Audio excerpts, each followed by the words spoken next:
Military trials के हवाले से,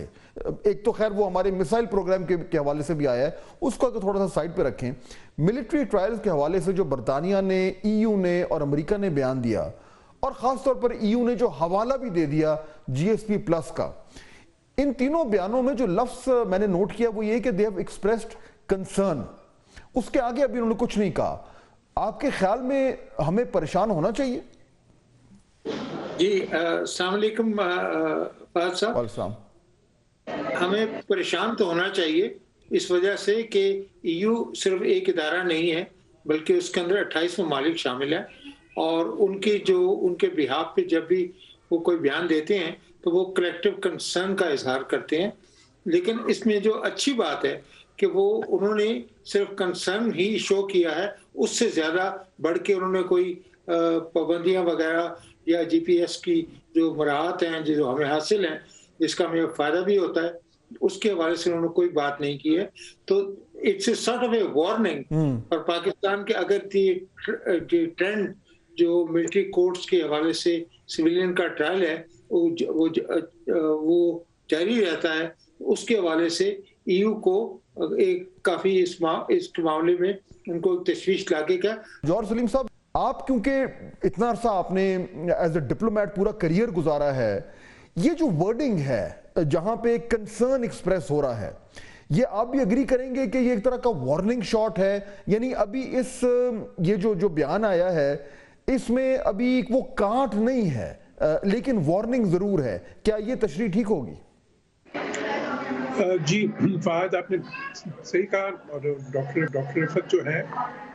मैं उनकी बात से मुत्तफिक हूँ। सिर्फ मैं ये कहूँगा, क्योंकि मैं जर्मनी में और इटली में एम्बेसडर भी रहा हूँ तकरीबन मिला के कोई 7-8 साल दोनों मुल्कों में, तो जाहिर है मेरे उधर काफ़ी सारे जो यूरोपियन यूनियन पार्लियामेंट है उसमें दोस्त भी हैं, और मैं जाहिर है उनसे काफ़ी सारा इंट्रैक्शन रेगुलर होता था, तो मुझे थोड़ा सा आइडिया भी है कि किस किस्म के बयानात से क्या मतलब होता है। तो मैं इसमें ये कहूँगा कि एक तो तशवीश की बात तो है, तो इसलिए सिर्फ मैं इस बयान के हवाले से नहीं कह रहा, मैं ये समझता हूँ कि आप जीसी जो हमारा जीएसपी प्लस है वो उसको आगे आके उस स्टेटस को मुश्किल हो सकती है। उसकी वजह कुछ मुख्तलिफ है। वो ये है कि इस वक्त जो राइट विंग पार्टीज हैं यूरोप में, वो ईयू पार्लियामेंट में अब मेजॉरिटी में इस वक्त तकरीबन आ गई है। अच्छा, वो पार्टीज जो हैं वो कोई इतनी ज़्यादा पॉजिटिव नहीं है इस बारे में कि पाकिस्तान को, वो समझते हैं कि पाकिस्तान जैसे मुल्कों को क्यों ये स्टेटस दिया हुआ है, ये ट्रेड कंसेशंस ही है ना जी, तो उस पर उनका मौक़िफ़ काफ़ी सख्त होगा। और मेरे क्योंकि वहाँ पे दोस्त भी हैं और मैं उनसे इंटरेक्शन में रहता हूँ थोड़ा बहुत, मुझे जो फीलिंग उनसे मिल रही है वो ये है कि पाकिस्तान के लिए आगे मुश्किलात होंगी जीएसपी पर। डॉक्टर रिफत, इसके कॉन्टेक्स्ट में फिर क्या आपको लग रहा है कि वाकई में अब मिलिट्री ट्रायल्स का जो प्रोसेस चल रहा है वो ज्यादा मुश्किल होगा पाकिस्तान के लिए, हमें 2 बार सोचना पड़ेगा? जी, हमें सोचना तो जरूर चाहिए इसके बारे में, इसकी रिपरकशंस क्या हो सकती हैं, लेकिन हमें इस बात को भी याद रखना चाहिए कि इमरान खान साहब के दौर में जब वो वज़ीर आज़म थे, उस वक्त भी काफी सारे सिविलियंस का ट्रायल हुआ था, और उस ट्रायल को लेजिटिमेसी के लिए आपके पास काफी सारी आर्गुमेंट्स भी मौजूद हैं। तो मसला ये है कि अब ये अगर ईयू क्या कह रही है, ईयू आपको ये कह रही है कि आपको जो भी प्रोसेस है, ट्रायल का प्रोसेस है, वो अगरचे आपका अंदरूनी मामला है, लेकिन उसके अंदर ट्रांसपेरेंसी होनी चाहिए, उसके अंदर क्रेडिबिलिटी होनी चाहिए, और उसके अंदर जो विक्टिमाइजेशन का एलिमेंट है वो नहीं होना चाहिए। अगर आप इन चीजों को सामने रखें और फिर मिलिट्री कोर्ट्स के अंदर ट्रायल की बात करें, तो मेरे ख्याल के अंदर ईयू के काफी सारे जो इतराजात हैं उनकी फोर्स जो है वो कम पड़ जाती है। इसमें फिर एम्बेसडर जौहर सलीम, ये आर्ग्यूमेंट कितना वजन कैरी करेगा कि जी ठीक है आपको मिलिट्री कोर्ट्स के हवाले से और उनमें जो एक ट्रांसपेरेंसी की कमी है उसके हवाले से आपको ऑब्जेक्शन हो सकते हैं, लेकिन हमारी सुपीरियर कोर्ट्स ने इसकी इजाजत दी है, इसलिए there is nothing illegal about it, ये आर्ग्यूमेंट कितना वेट कैरी करेगा आपके ख्याल में? देखिए, वो इन टेक्निकलिटीज में तो नहीं जाते। जनरली जो यूरोपियंस कहते हैं ना, मिसाल के तौर पे कैपिटल पनिशमेंट पे उनका बड़ा एक क्लियर मौक़िफ़ है, और बहुत सालों से पाकिस्तान को इस पे प्रेशराइज कर रहे थे, लेकिन फाइनली उन्होंने खैर इवेंचुअली ये मान लिया कि ठीक है जी, पाकिस्तान में ये ख़त्म नहीं हो सकता। क्योंकि और भी काफ़ी मुल्क है, अमेरिका में भी है ये। पर इसी तरह जो दूसरी चीज़ें होती हैं, रूल ऑफ लॉ है या माइनॉरिटी राइट्स हैं